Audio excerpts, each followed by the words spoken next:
Hello and welcome back to Railway Mania. Chris Eden Green has been entertaining and educating us with his brilliant series Steam Locos in Profile for over 10 years. As a celebration of this milestone, Chris embarked on his biggest feat to date, a trip across the United States of America to put together 10 brand new episodes. Chris, welcome back to Railway Mania. Hey Corwin, thanks again for having me back. This must be, what, third time now? You must be getting a bit thin on the ground with guests if you're having me back 3 times. You might say that, but I couldn't possibly comment. I was going to ask you, why the States? Well, many reasons, really. First being that I've been doing this for such a long time, and it's mostly been in the UK, and any specials that I've done have either been in the Republic of Ireland or somewhere in Europe, i.e. Germany or Poland.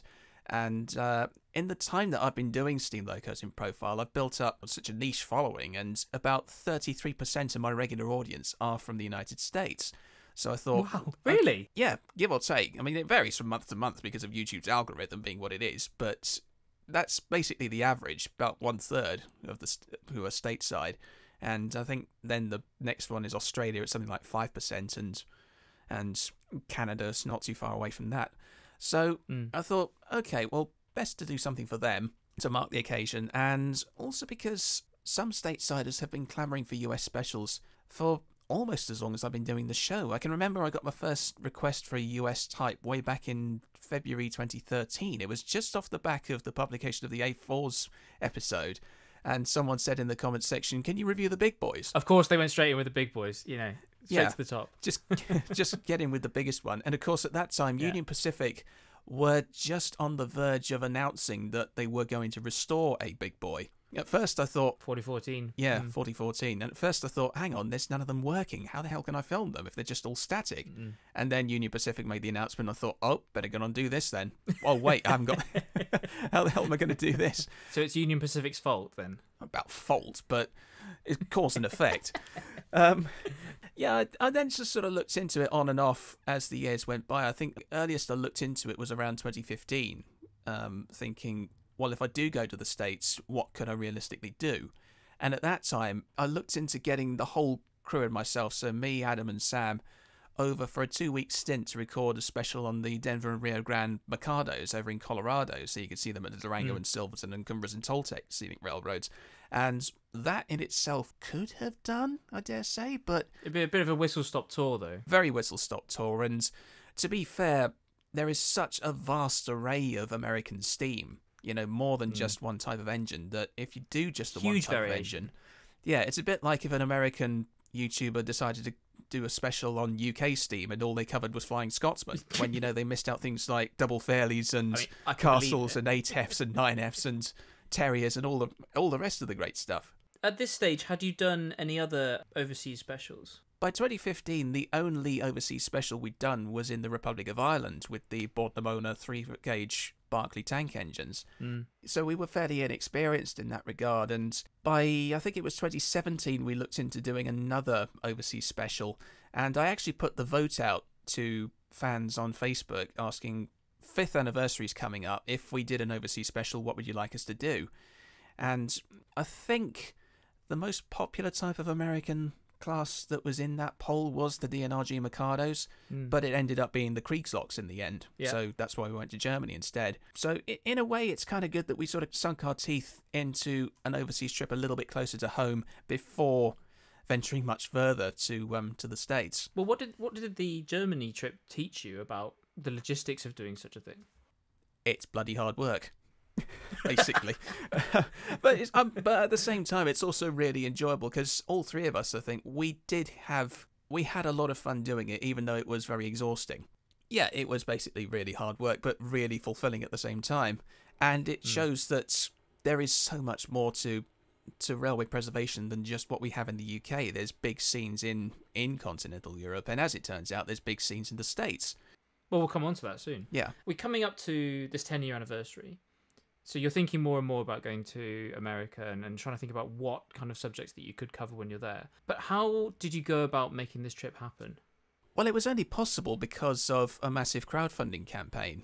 The business of Steam Locos in Profile has slowly built up over the years, but even by 2020, when the pandemic hit, it was still only just about big enough to cover what was in the United Kingdom, and there was nothing sort of left over for really big extravagant trips, such as the United States. Coming back to what I said earlier when I planned it in 2015, if I was going to do something in the States, then you couldn't just cover the one type of engine. So that then expanded to, okay, what if I could do 3 types? Maybe I could do this one, and this one. And then the 3 expanded to the 5. And then eventually I thought, well, do you know what? If I'm going to be there for a 6-month stint, if I can pull that off, then I might as well just go the whole hog and try. Initially it was 9 types that I eventually budgeted for, and then it ended up being 10. Managed to squeeze a 10th one in. A nice bonus. But it was crazy. And also it's quite nice because it's 10 years, it's 10 locos, it works quite well. Do you know, I never really thought of it like that. I just thought, well, okay, the 10th one's running now, I might as well do something on it. In terms of choosing what to cover, I wanted to sort of choose quite a spectrum of US Steam because, like I say, you can't really go all the way there and just cover the one type. And with slips, I've always wanted to sort of cover stuff which people are both familiar with and maybe not quite so familiar with. So everyone's familiar with things like the A4s, the Castles, the Terriers and so on, but they may not be quite so familiar with stuff like the Bord-Namona Barclays, the Mortsel U-boats, the Fowler 4Fs, and, other smaller niche stuff like that. So in America, you've kind of got that in the same way. Most people are familiar with big boys and classic 440s, but maybe not so much with main narrow gauge types like the 2-foot gauge Forneys, or as it turns out, the little Jones and Laughlin Porters out in Ohio. Yeah. So the full spectrum, really. Yeah, well, you've got to try and go for it, really. Yeah, definitely. It really opens the door, and it makes you think about such a vast country and so many different tasks that these locomotives were asked to do. Yeah. Obviously the designs are going to differ massively. Yeah, absolutely. It's not going to be one standard type fits all. Yeah, pretty much. Tell me about the planning stage. So the crowdfunding campaign is underway. I mean, I've done crowdfunding before, and I've just found the crowdfunding part of it exhausting. Like just every day you have to hammer away at it. The thing that I found most exhausting was that it was just so incredibly nerve-wracking, because you're forever trying to convince people that yes, it really is going to cost this much. No, you're not just going to blow it all on nice things. You're doing it because you've got all these expenses that you realistically have to cover. And even though you try to explain yourself to the utmost for the umpteenth time, there are still people who are going to come forward and say, oh, you're just trying to scam us and pay for your holiday. Like, no, I'm going there to do a job. It's what people are asking me to do. To work. It's literally my job. Yeah, exactly. Yeah. It is nerve-wracking. I think we've spoken before about Patreon support and crowdfunded support for channels and content, and how it creates a feeling of dependency. And I think that's what you get with crowdfunding, and you feel it does hold you to a certain standard. I think it makes you feel like I'm entrusted with this money, I want to spend it on something good, and I want to make it worthwhile for the people who have backed it. So that as well is an added pressure. It's not just like, I just want all this money and I can go and blow it all. There is that, but to be fair, there were a lot of individuals and groups who were very understanding of this and actually incredibly supportive.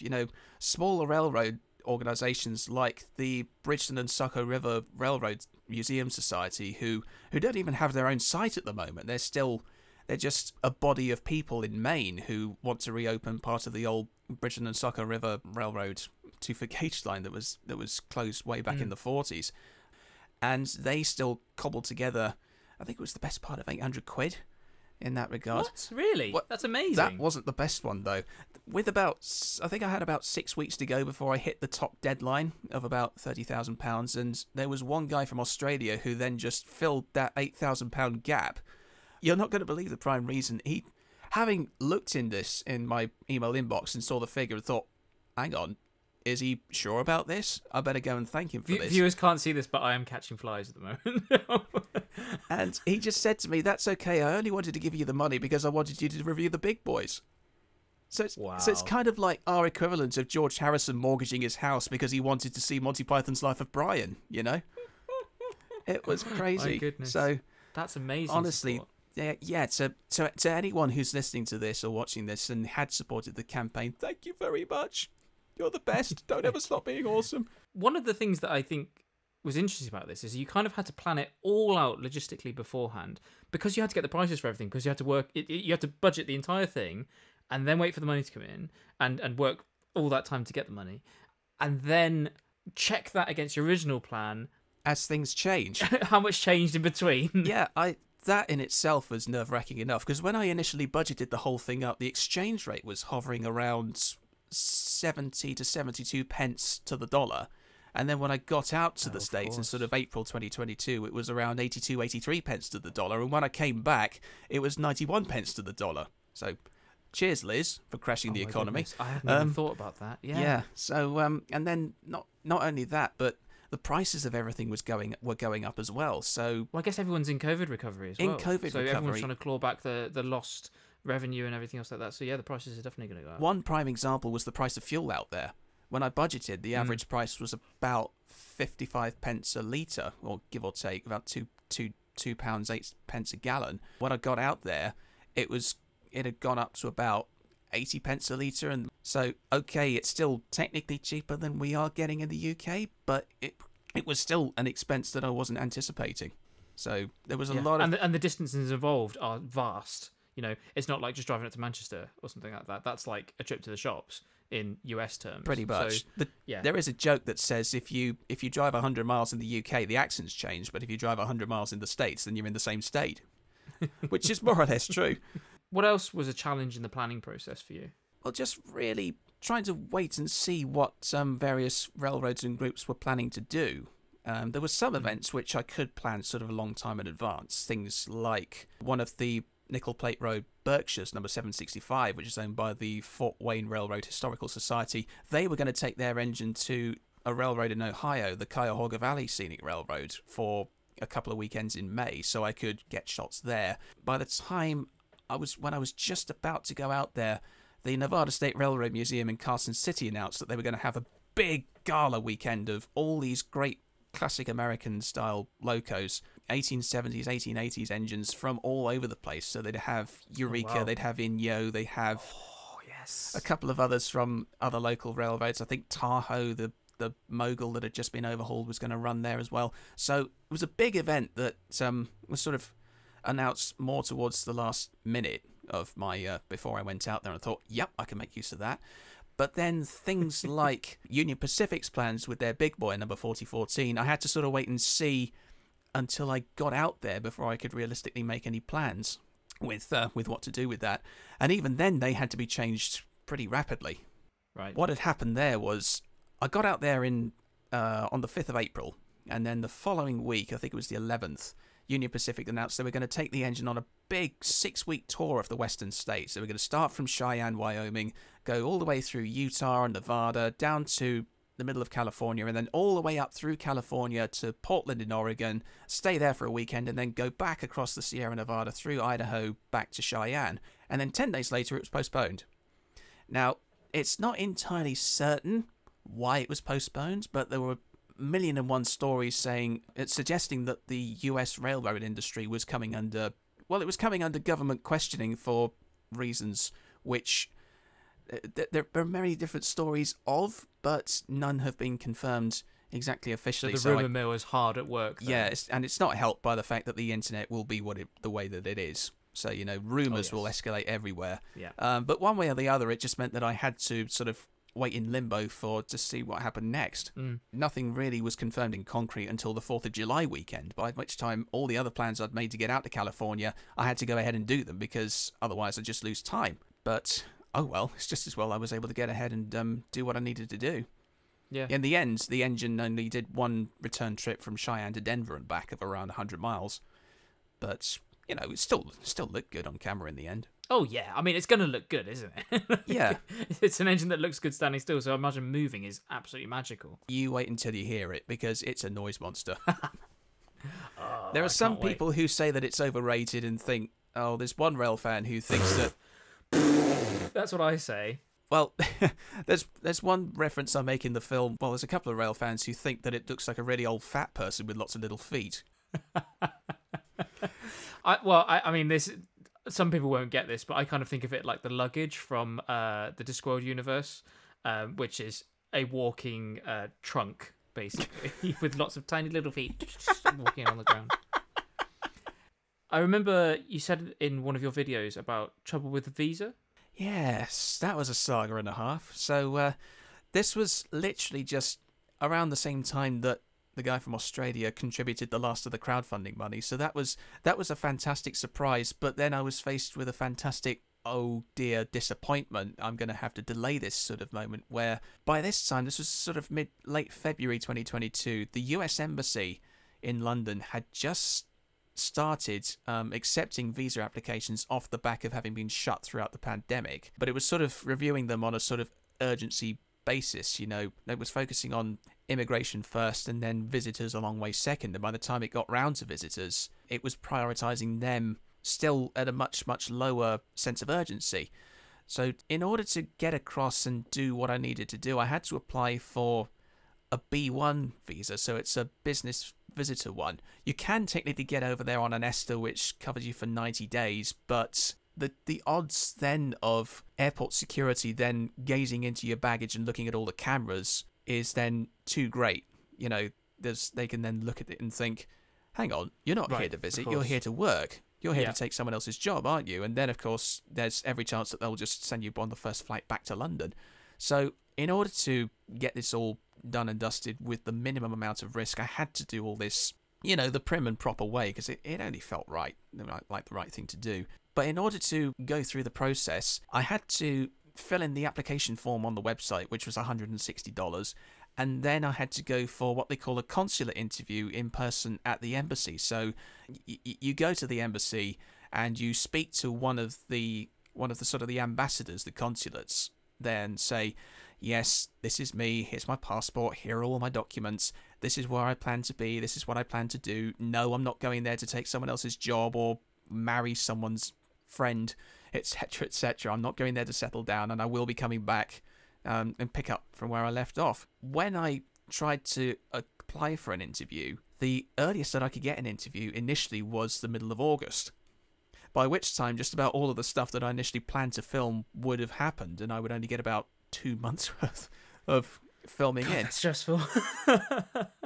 Yeah, it was incredibly. So I sort of then desperately tried to seek advice from anyone who had been across on a B1 visa, and unfortunately there were very few people at the embassy that I could speak to about this, and even when I could speak to them, it wasn't in their professional interest to offer out advice in that regard, because for the most part their job is to try and keep people out of America rather than welcome them across. So one of them basically said to me, well, the only thing you can do is just keep checking the embassy website and the calendar to see if any interview slots do come up in the next couple of weeks.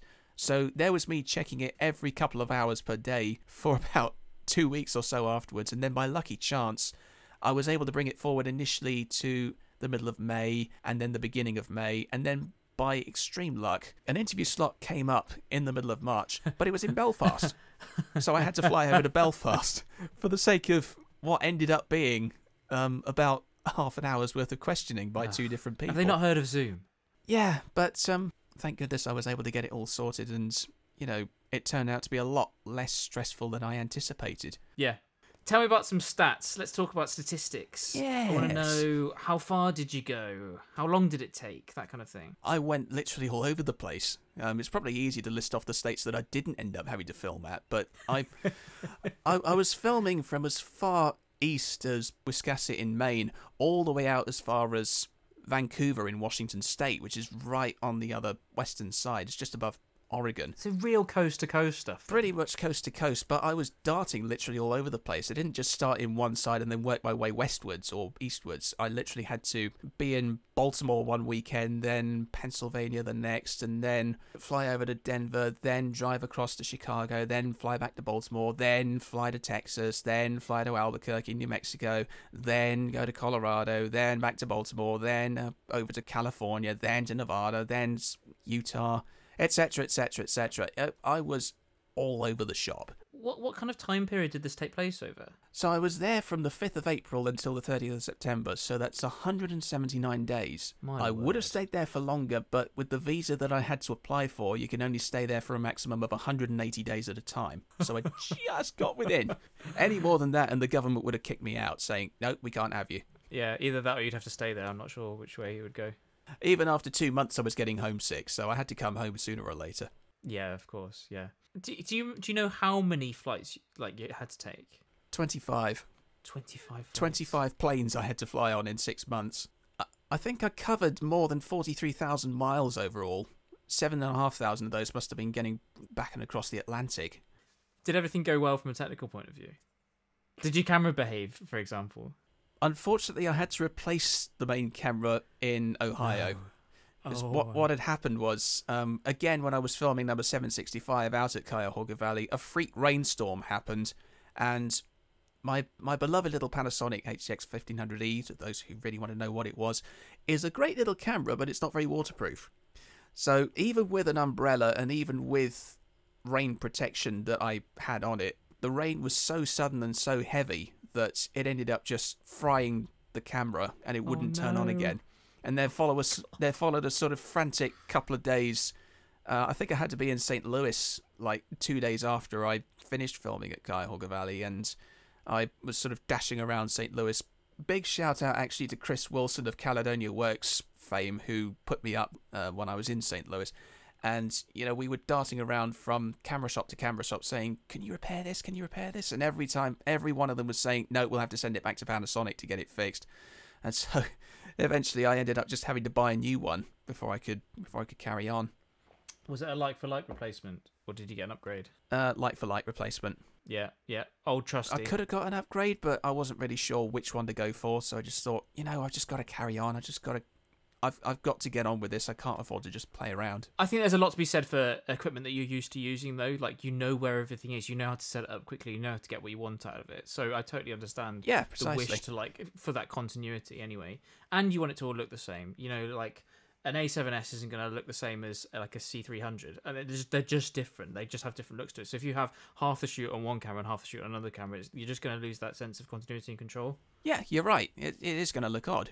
You talked a little bit about people who put you up and stuff like that, but how receptive were your hosts, and how receptive were the host railways, and how did you get people on board? Everyone was perfectly decent and very accommodating, and really I would just like to say to everyone who either put me up or showed me around or helped me out, really just thank you for everything that you did. Are there any particular examples of hospitality and feeling welcome and the help that you received that you want to point out?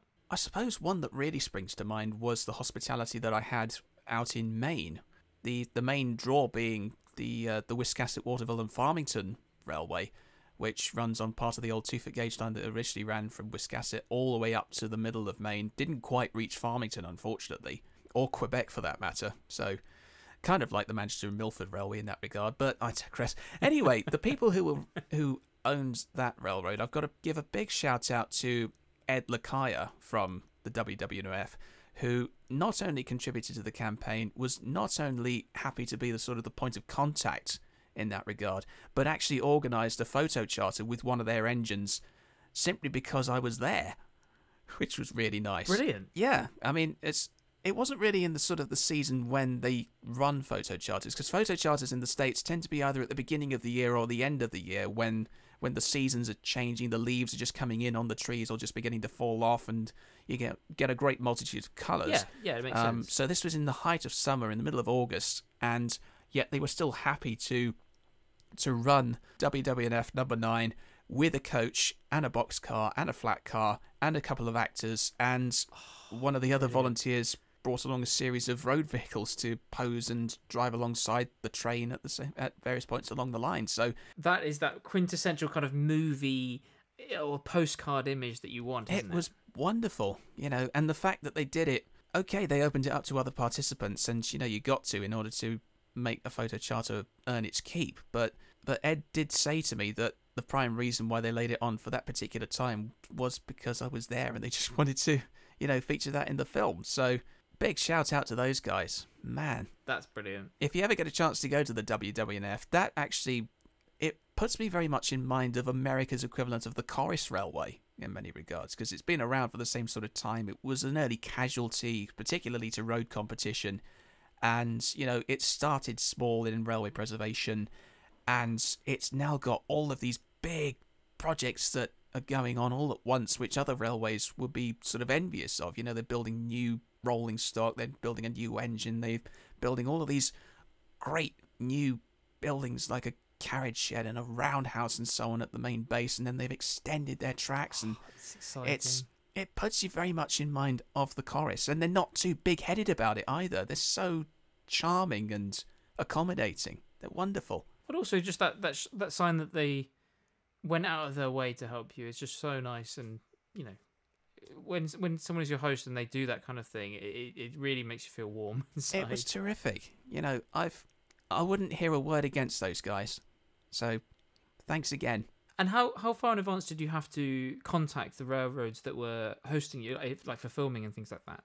So how far in advance did you have to start those conversations moving? Most of them I did contact sort of about a year in advance, saying, hey, I've got this in mind. Would it be okay if I came over and did this? And most of them were really on board with it. There were some who I sort of had to reach out more towards the last minute because I didn't initially have them in my original plans.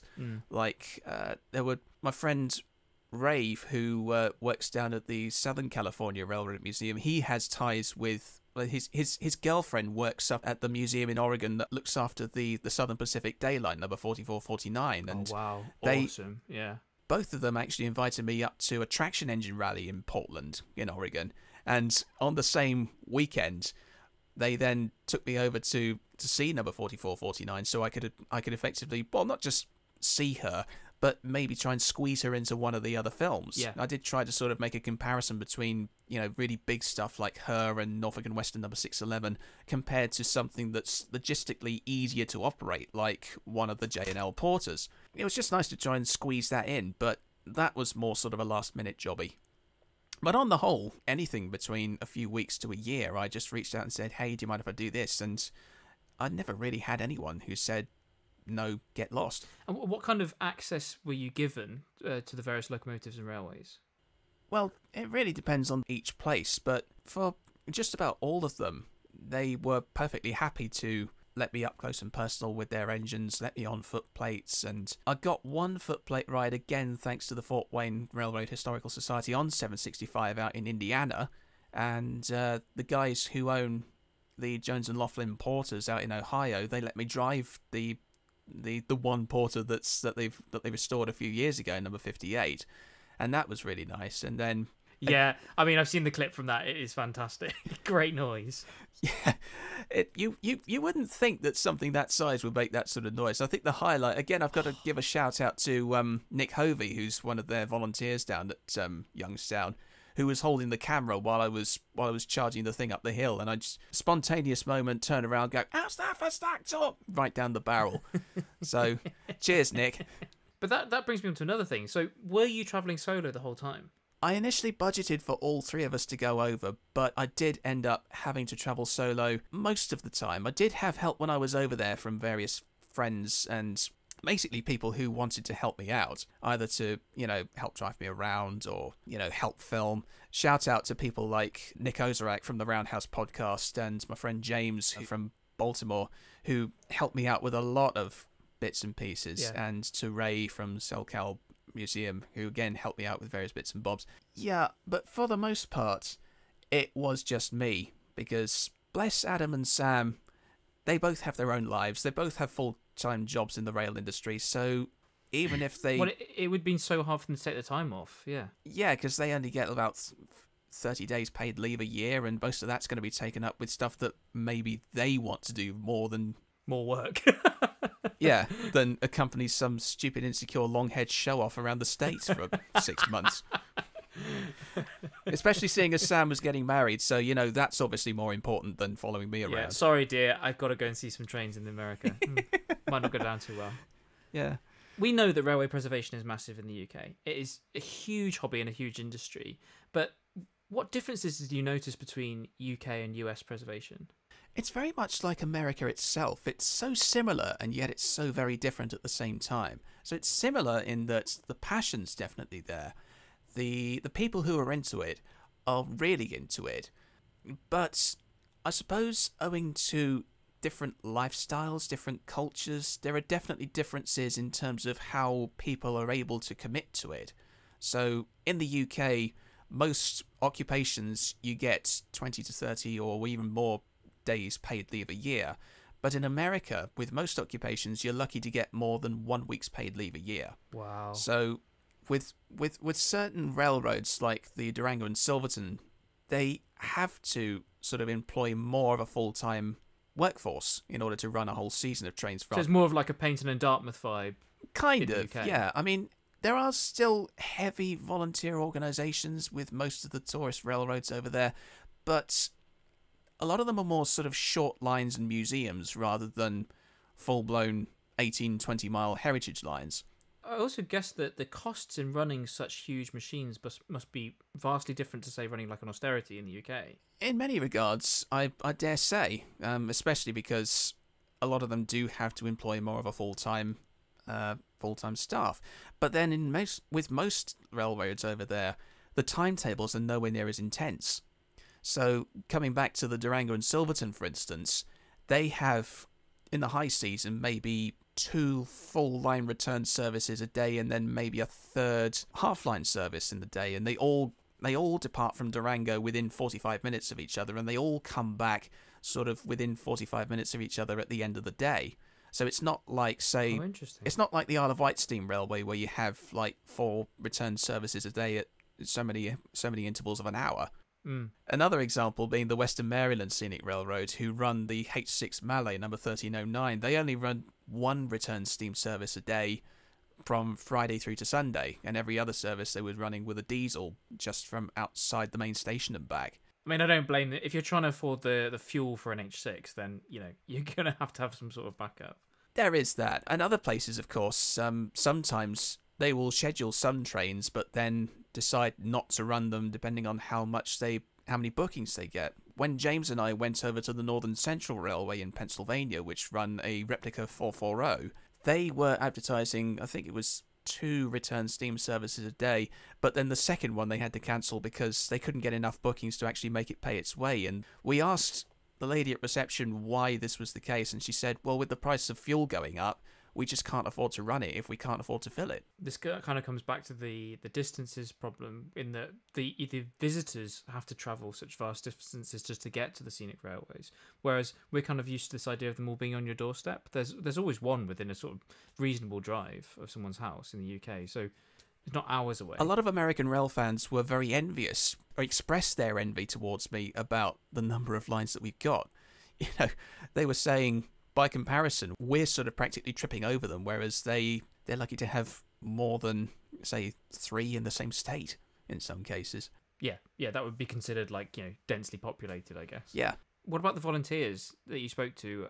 Did you notice any differences in like how they went about their work, or how they came to the hobby? It varied from place to place, really, but like I say, the passion's definitely there. There's probably not so many who came through because of the last generation of working steam in the States. But that's the interesting thing, isn't it? Because I guess they had their equivalent of the modernisation plan and the beaching cuts 10 to 20 years earlier. So the people who remember mainline steam would have to be so much older. Here's the thing, standard gauge mainline steam in the US ended in 1962 with the Norfolk and Western Railroad, but a lot of places invested in dieselization much earlier than that. And even one thing which I found particularly interesting was that we sort of invested in our road infrastructure in the early 60s thanks to beaching and marples. More marples than beaching, of course, but in the States they were sort of investing heavily in road infrastructure as far back as the 1920s, because after World War One, a lot of people, the US government wanted to keep employment up, and so invested heavily in mass road construction, thus doing away with loads of tramways and short lines and, you know, intercity rail. And of course, the American car industry was huge by the time. Yeah, development of the internal combustion engine and the amount of people who just knew how to drive, who'd learned to drive, for example, for the army and things like that, and could set up firms. And how quickly Henry Ford could produce his Model Ts on the production line. It was insane. Yeah. I think you told me one story about a volunteer who travelled like an insane distance to his preferred railway that he worked at. To be fair, I'm sure there are a lot of volunteers who are like that because, you know, they consider an hour to 2 hour commute as just a local trip to the shops, whereas we would consider 20 minutes as being tiresome. But yeah, there was one, again, Nick Hovey, who volunteers at Youngstown. He is from the Toledo area in Michigan, and yet I saw him out in Indiana and I saw him volunteering out at Carson City in Nevada, so he was travelling insane sort of distances. And even before then, I think it was the previous year, he was volunteering at the Cumbres and Toltec Scenic Railroad for a weekend with Eureka and Glenbrook, which is a classic 260 from the 1870s of similar vintage to Eureka. But yeah, there are some insane distances that people travel. That's commitment, isn't it? Yeah. Yeah. Considering that, if they're going to drive, then they got days worth of road tripping across long, straight roads. Or if they have the cash, then I suppose they could fly, but then there's only so much stuff that they can take on the plane. Of course, yeah. You don't want to be going through security with a shovel. Yeah, or a load of spanners. Which, to be honest, let's face it, every good mechanic's going to need. Yeah, that's true. Yeah, never be without them. Let's talk about locomotives then. Yeah. Considering that's the subject matter. To talk about logistics and things like that. Yeah. So what were you able to cover in the end? I was able to make films about 10 types of engine. There'll be the Jones and Laughlin Porters, which were sort of at the lower tier of the crowdfunding. I organised it in stages, so if I raised $5,000, I'd do one type. If I raised 10, I'd cover 3 types. Raised 15, I'd cover 5, and so on and so forth. So the J&L ones were right down the bottom, and I was able to get that together within a matter of a few weeks. Yeah. And then afterwards, I chose the Mount Washington Cog steam fleet out in New Hampshire, the 2-foot gauge Forneys that ran out in Maine, then the DNRG Mikados, of course, because I talked about them for ages, the classic 440s, because everybody knows them, everyone's seen, Wild Western movies and Disney films and so on. So, and of course, everyone's heard of the Great Locomotive Chase and Buster Keaton. How could you not? Yeah. After that, I chose the Shays, because the Shays are very much a unique type of engine to America. They're geared, they're slow, they've got all sorts of bits on the outside which are just so unconventional and yet so suitable. Well, they seem to be also the most popular one out of it was the Shay, the Heisler, and the Climax types, but the Shays one seemed to be the most enduring type. Yeah, because they were probably the most flexible, and because most of them came from Lima, they were some of the best engineered.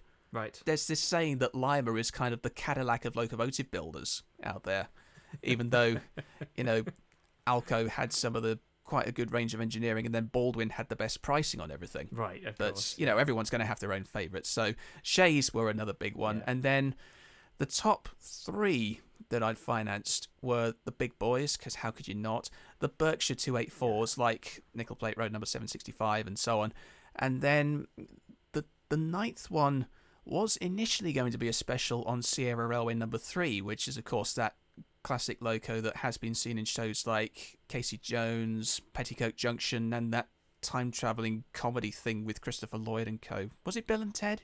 I can't remember. Yeah, I can't remember, but I seem to remember it had a bit of a sticky end in that film. Yeah, it didn't end well for the loco.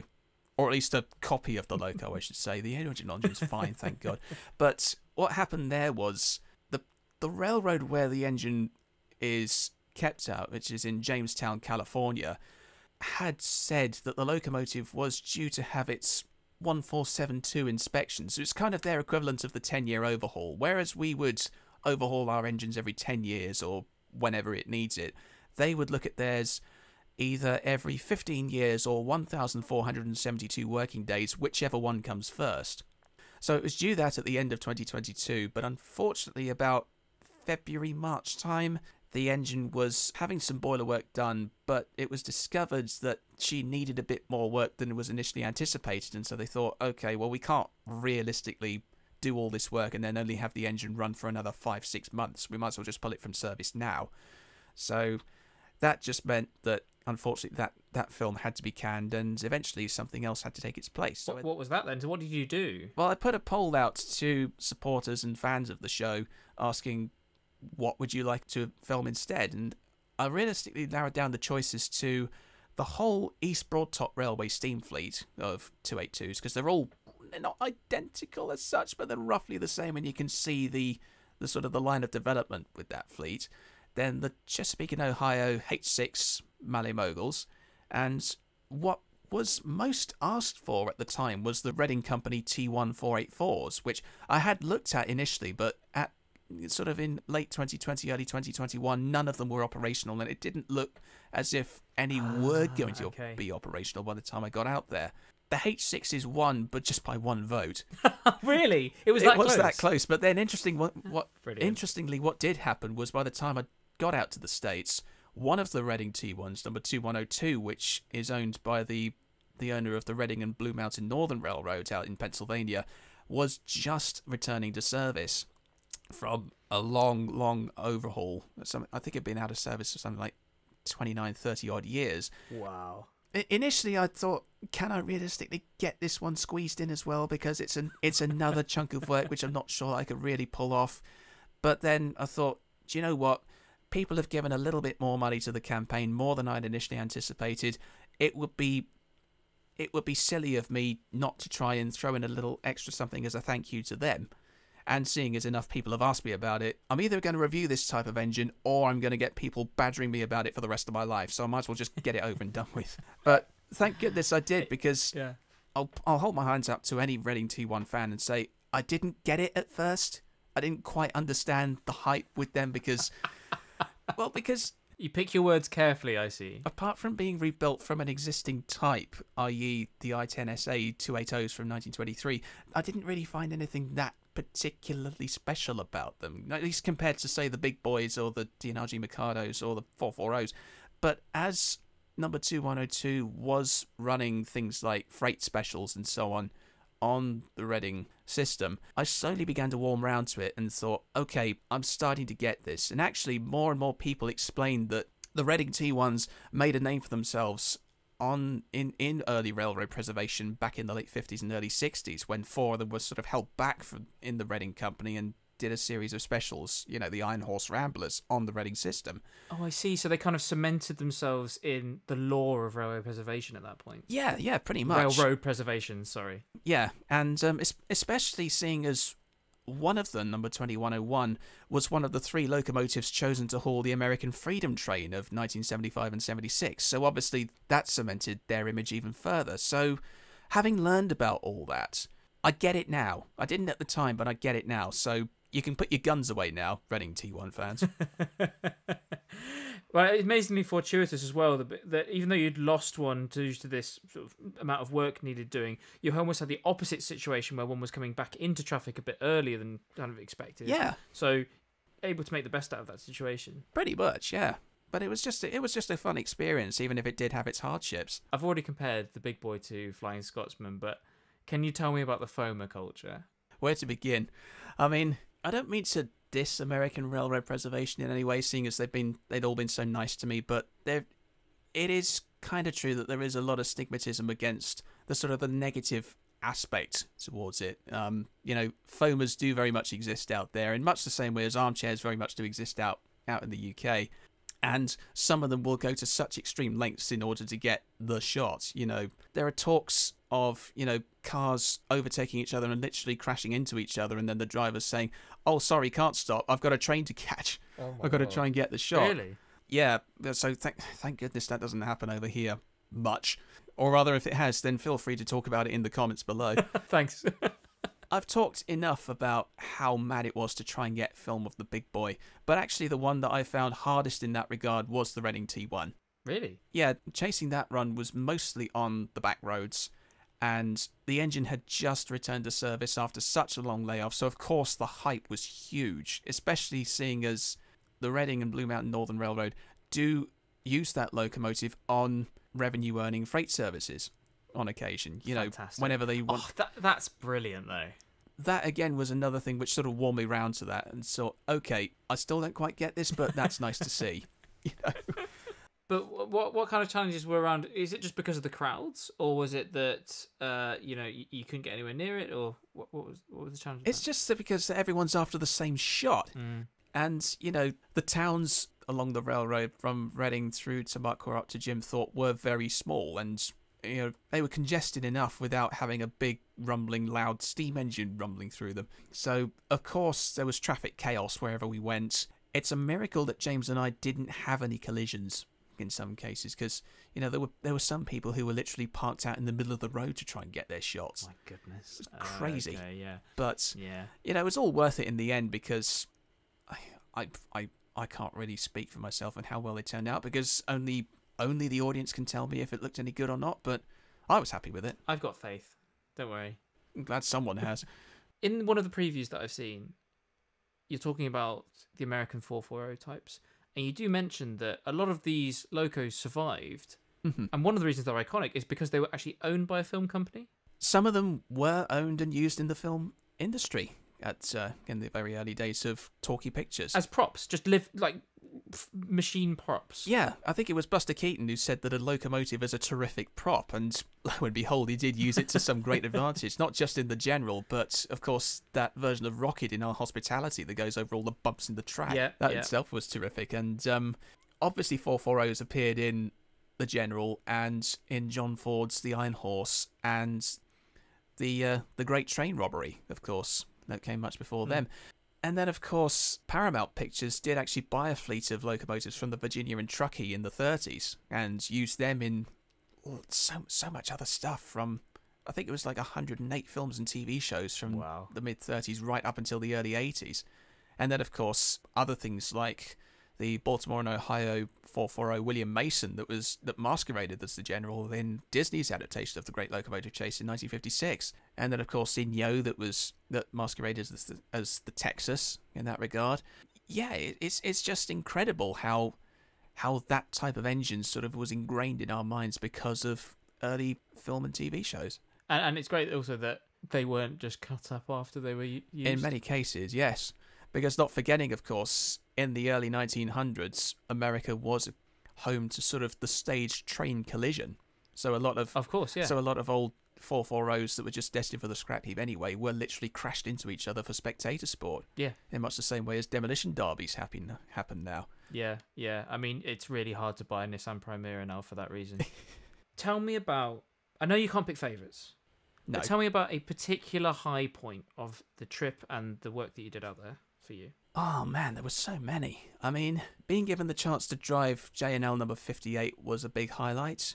Seeing the big boy run in full swing was a big highlight. But tell me about that a minute, because, and I don't mean to upset anyone by saying this, but I feel like the big boy is a little bit like Flying Scotsman, in that, not design-wise or anything else like that before anybody comes at me, in that the crowd that it draws and the public recognition of it is so strong that it must have made filming a nightmare. It was interesting as it was impressive as it was nightmarish all at the same time, because getting to Cheyenne to try and see the engine first off, I arrived in Cheyenne, I think, on the 25th of July, and I sort of hung around outside the engine shed for a couple of days trying to see if there was any sort of activity of the engine being prepped, but all the time the engine was sort of kept deep within the confines of the steam shop. I had inquired about maybe trying to get into the steam shop to do some filming, and I think probably due to the scrutiny that the US railroads industry was coming under at that time, to be fair, they had to be very careful about who they allowed in.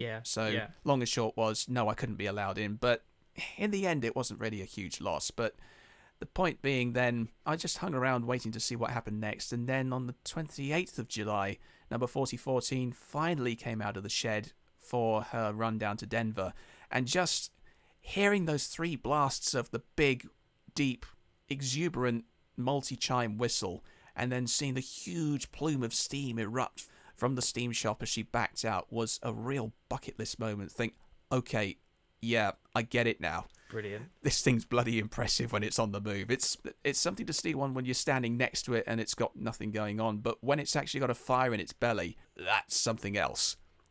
I mean, okay, it's easy to get the hots for other machines by comparison, but there's something about it, and you know, that was a real bucket list moment. Were there many other people there as well with you? And did it draw a bit of a crowd straight away? It drew something of a crowd certainly on the run down to Denver, because trying to overtake the thing and get ahead of it so you can get shots along the route was an absolute pain. I don't know how the hell I managed it in the end, because between Cheyenne and Denver there's like this 2-lane highway 80 I think it is, that runs parallel to the track going down to Denver that the train was on, but trying to get sort of one shot and then hop ahead to the next shot was nigh on impossible, because there was about 50 or so other cars who were trying to do exactly the same thing, and they just the ones at the front were just holding chase with number 4014, and they would not overtake it. Oh, for the pacing shots. Yes. Right. Okay. And, yeah. Which I don't mind. You know, if I had the chance to do a pacing shot with the engine, I would have done exactly the same thing. But then I would have done it for about 30 seconds and then let the people behind me have their turn. Yeah, but whoever was at the front of this queue, they wouldn't let people have that turn. Jeez, guys. You need a police escort or something like that. Well, it's funny you should say that. There were squad cars out there, and there were some people who did get pulled over. But the number of times that most of us had to kind of bend the speed limit. I won't say how fast I was going, but it's just as well that the train was limited to 50 miles an hour down there, because to get ahead of it and get as many shots as possible. So you were doing 55 to get ahead of it. Yeah, of course, I understand. Yeah. Then tell me some more about the highlights of the trip then. Going up Mount Washington, spending a few weeks on Mount Washington to get footage of the cog locos, again, was difficult in itself, because you were talking traversing 1,000, 1,200 feet at a time just to get maybe 1 or 2 shots a day. So it's a proper hike up there. Oh, it was a real hike in all sorts of different weathers as well, because Nick Ozerak and James Drury and I, we all tried our hardest to try and get the most scenic shots that we could of that route, because it is spectacular up there on a great day. But most of the time it was just cloudy, it was just cold, it was windy, and yeah, it just wasn't very nice. But on the days when the sun came out and the sky was clear and, you know, there was no wind in the air, it was absolutely stunning. You know, you could see as far as Canada in some of those scenes. It was spectacular. It's amazing. Yeah. It's just awesome. Literally the top of the world. Yeah, I mean, it's even higher up than Mount Snowdon. It was fantastic. What other highlights were there? Oh, yeah, getting a chance to caboose hop along the Cumbres and Toltec Scenic Railroad on a freight train. That was also another big highlight. So I've got to give a shout out to Anthony Pegler, who was one of the shop staff at CNT at that time, for being the brakeman on that run and for helping me out as much as he could there. So cheers, mate. But I don't know, there were just so many, you know. Getting to see Eureka out at Carson City was a big one. Getting to ride on the footplates of... Unfortunately, I couldn't show this in the film because it was a footplate experience course and therefore not covered by insurance, but getting a chance to ride 611's cab was another big bucket list moment. Oh, brilliant. So, yeah, the big Norfolk and Western loco. Yeah. J class? Yeah, J class, which is only allowed to run on the Strasbourg Railroad because she's off the main line. Oh, really?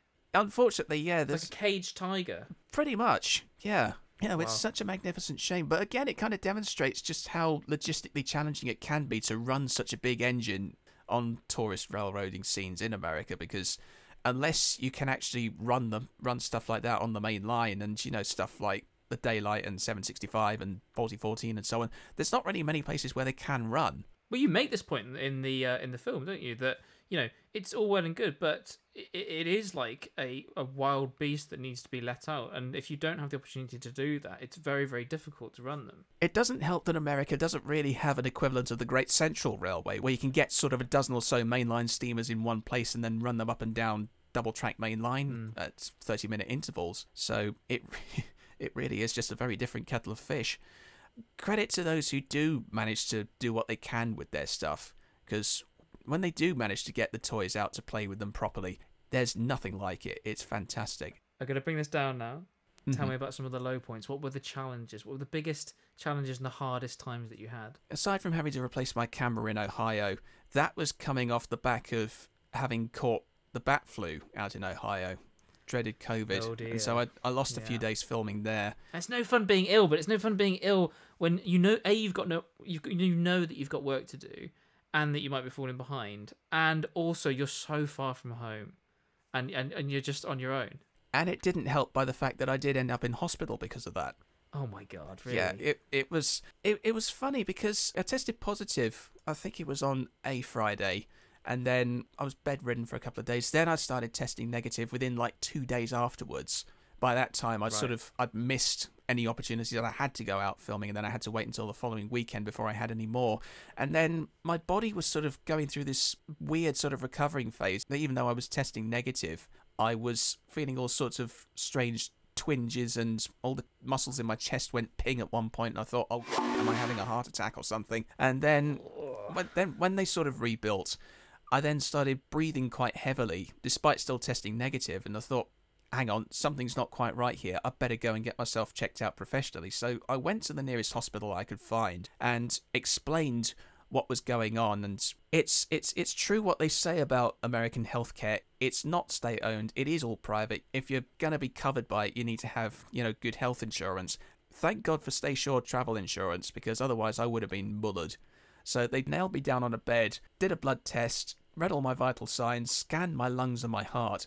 Everything came back fully fine. The doctor basically said to me, what your body's doing is it's still recovering. You've got beyond the point where you're infectious. You're not contagious anymore. So you can get out and about and do what you carry on with your regular routine, but just take it easy on yourself. But unfortunately, of course, I had lots of work to do. So what the hell's taking it easy on yourself? I had to just get back out there and work. Well, exactly. And I think that you have that added stress on your mind that if you don't do it, you're going to fall behind. Basically, yeah. I'd literally lost about 3 days filming at the Cuyahoga Valley, and I could not afford to lose any more. One of the consequences of that was that I then had to reach out to one of the guys at Dynamo Productions, Brian McDonnell, to film some pickup shots of 765 on one of the tours she was doing in Indiana later in the year, because by the time she was doing that, I had to go back to Cumbres and Toltec, because that was another hardship in its own right. When I was initially able to get out to the Cumbres and Toltec at the beginning of June with another associate of mine, Chris Walters, who offered to help out and help get me around there. We arrived in Chama, New Mexico, where the railway's headquarters is, and at that time, New Mexico only had about 1 day's worth of rain throughout the whole year, so it was dry as a bone. There was a lot of speculation as to whether or not the railway was actually going to open that month or not, or would they delay until the following month because of the risk of fires. By this time, the Durango and Silverton had to cooperate with their local forestry commission. Well, was it the Durango and Silverton that had a forest fire incident that was caused by a locomotive? And I mean, it was I think it was an unprecedented insurance claim that came out of that. Unfortunately, yes. And so a few years ago. And so from that point on, the DNS had to come to an agreement with the local forestry commission that if the weather reached a certain state of emergency and the risk of fires got to a certain level, then the railway would not be allowed to run trains, full stop. Of course. A bit like the total fire ban out in Australia with the Puffing Buddy Railway. Whereas with the C&T, they had a slightly more flexible agreement with their local forestry authority, which was, yes, the forestry authority would allow them to run trains, but if the railroad started any fires, the railroad's paying for it, the railroad's dealing with it. But unfortunately, they closed the access roads so that the railroad's firefighting equipment couldn't get to them. They chose to not open at the start of June as initially intended. Unfortunately, they confirmed that hours after I checked into my hotel. So, oh, good grief. Oh, what a pain. So there was a whole sort of 2 weeks or so planned out in New Mexico that I then had to go back and, pick up with later in the year. But it worked out well in the end, because that meant that I got to do a caboose hop on a freight train, thanks to Anthony. So, yep. Well, you make the best out of it, don't you? Yeah, you have to. What did it feel like to come home after all this? It's funny. I was thinking about this the other day. When I got on the flight back to Heathrow, initially it just felt like I wasn't really coming home. I was just going on to my next location, because I got on so many planes by that point that I just thought, it just felt like I was going on the next stage of my journey and I wasn't actually coming home. It wasn't until I sort of arrived back at home and unpacked everything that I thought, oh, that's it. It's all over. That went fast. There were certainly times when I was thinking to myself, like, when I think off the back of the whole issues in Ohio, having caught COVID and recovered from it, and the camera dying, and I think I had sort of a very disastrous day in Dallas in Texas, where my flight from St. Louis was initially cancelled, and then the one after that was delayed by another 2 hours. So I got to where I wanted to film in Texas about 4 hours after I initially had intended, which left me with about 50 minutes to get the shots that I needed before I then had to fly on to Austin after that. And I just thought throughout the whole day, I just want to go home. I've got enough of this. God. So that was one of the toughest days then. I mean, it didn't help, of course, that you're away from your familiar surroundings, your loved ones, your family. I was away from my girlfriend for 6 months, and that in itself was hard enough. And yeah, when you're sort of not used to going around traveling such vast distances in such a short space of time, it really does take its toll on you. But not only that, but you're always on. You're always working when you're out there. The whole thing is a business trip, so yeah, that's you always have to keep thinking about the next thing the whole time. That's no just time it. to relax. That's just it. And another thing I was thinking about throughout the whole trip was that because this was crowdfunded, I had to uphold the reputation that crowdfunding gets, because there's this whole classic stigmatism where like 2/3 of crowdfunding campaigns don't reach their intended targets, and then some of the ones that do, they don't always fulfill with what they set out to do. So there's that sort of peer pressure on me to then say, no, actually this really is what I'm setting out to do, here's how I'm going to prove it, and then I've got to try and prove it without, sort of upsetting anybody. So throughout the whole thing, the pressure really was on my shoulders, and I was feeling it so heavy. I have just got so many people to thank for helping me to pull it all off the way that it happened. So, and of course, after the filming comes the edit. So, post-production wise, were you editing when you were out there, or did you save it all for when you got back? I edited as much as I could when I was out there. Certainly, I was playing around with shots in just about all of the films once I'd shot the rushes, and I was just being able to trim bits and play around with colours and add gradients and do fancy things to certain bits and pieces and so on. And I think I spent about 2 weeks overall at my friend's place in Texas, recording all the music. His father had a recording studio that I was able to use. Well, this is what I'm going to say, because I've seen 2 as a preview, and I think, well, it's all brand new music, isn't it? It's not been seen on Slips before. Well, apart from the intro and outro and maybe some, of course, some of the intro and outro. little bits like that. But yeah, a good chunk of it was completely original, except for the bits that I was using from my friend Ben Jones. Again, cheers, Ben, letting me use some of your songs. Yeah, one of the main reasons why I wanted to, sort of diversify and use friends' facilities when I was out there was because I wanted to try and give them work. I wanted to try and provide more than just free exposure to people like Nick Ozerak from the Roundhouse Podcast, who's a filmmaker in his own right, so he's got his business to maintain. And then there were bits of animation and illustration from people like Alexander Carnes, who's a freelance steam mechanic out there who did bits of animation for the Mount Washington film. And then shout out to Megan Langdale, who did some beautiful paintings of illustrating the big boy wreck number 4005 in 1953. They were gorgeous.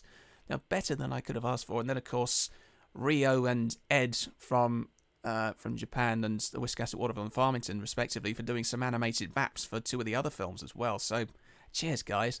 But all of those I sort of factored into the budget, because there's no way that I was going to use them for nothing. Where can we get it? When can we see it, Chris? It's available on DVD and Blu-ray and digital download from my website at www.e-gmedia.co.uk/shop.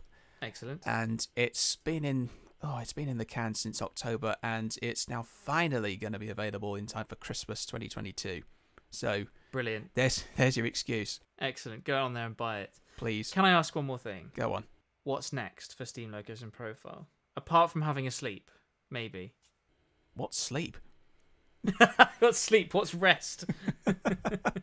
I don't know really. I mean, now that I'm back in the UK and I'm going to have to pick up from where the UK business left off earlier in 2022, there's a lot of new challenges, but a lot of new possibilities. Yes, the cost of living has gone up quite a bit since I've been and come back, but there is still so much left to cover, either in the UK or maybe slightly further afield. But having done such a big extravagant trip, I probably won't be doing another one of these for a couple of years yet. I don't know, maybe I might hop over to continental Europe and do some more stuff either in France or maybe a return trip to Germany or Poland. But I think it's good, but it's not as much of an epic sort of 6-month-long voyage.